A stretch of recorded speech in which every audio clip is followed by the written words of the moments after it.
Connaissez-vous le pourcentage des entrepreneurs qui réussissent en affaires? À peine 10%. Un entrepreneur sur 10. Selon les statistiques, 90% des personnes qui se lancent en affaires font faillite en moins de 5 ans. Les 5 premières années sont les années les plus cruciales dans le parcours de l'entrepreneur. Je me rappelle à mes débuts, lorsque je me suis lancé en affaires, j'étais conscient de ces chiffres. Je savais que ça allait être dur, mais pas à ce point. Je suis passé à travers une série d'épreuves que je ne souhaiterais à personne. Laissez-moi vous raconter mon histoire très rapidement. À mes débuts dans le monde des affaires, en plus de devoir faire face aux défis de l'entrepreneuriat, je devais également me battre pour trouver un endroit où dormir ici à Montréal, puisque je n'avais pas les moyens financiers pour me trouver un appartement. Il y a donc un ami qui m'a hébergé chez lui pendant plus de 6 mois et je dormais sur un sofa une place. C'était vraiment un sofa une place. Par la suite, je me suis trouvé une chambre et cette chambre était tellement petite qu'on pouvait à peine y entrer un lit simple. Pour aller aux toilettes, il fallait que je sorte de la chambre et souvent faire la file, car on était une dizaine de personnes qui partageaient la même toilette.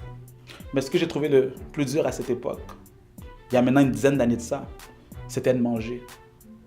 À un certain moment, le seul repas que je pouvais me permettre était un pâté jamaïcain. Et je vais toujours me rappeler de cette soirée.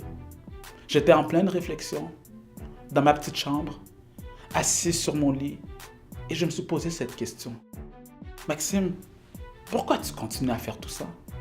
Tu as de la difficulté à faire rouler ton entreprise, à payer tes factures et même à manger. C'est vrai, pourquoi je continuais? Et c'est là que j'ai compris. Je le faisais parce que j'étais passionné à l'idée de mettre sur pied un projet qui me tenait à cœur.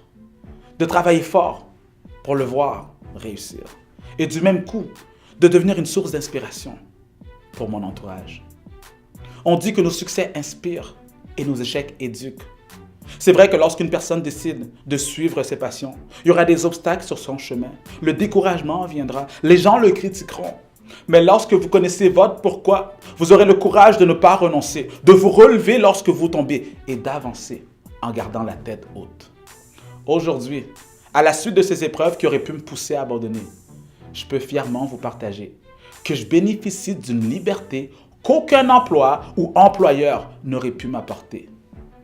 En connaissant votre pourquoi, tout comme moi, cela vous permettra de passer à travers les moments difficiles.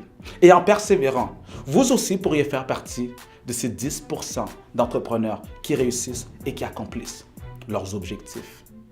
Et si je vous posais cette question, qu'est-ce qui vous pousse à continuer? C'était Maxime Victor pour vous inspirer et vous motiver à vous surpasser.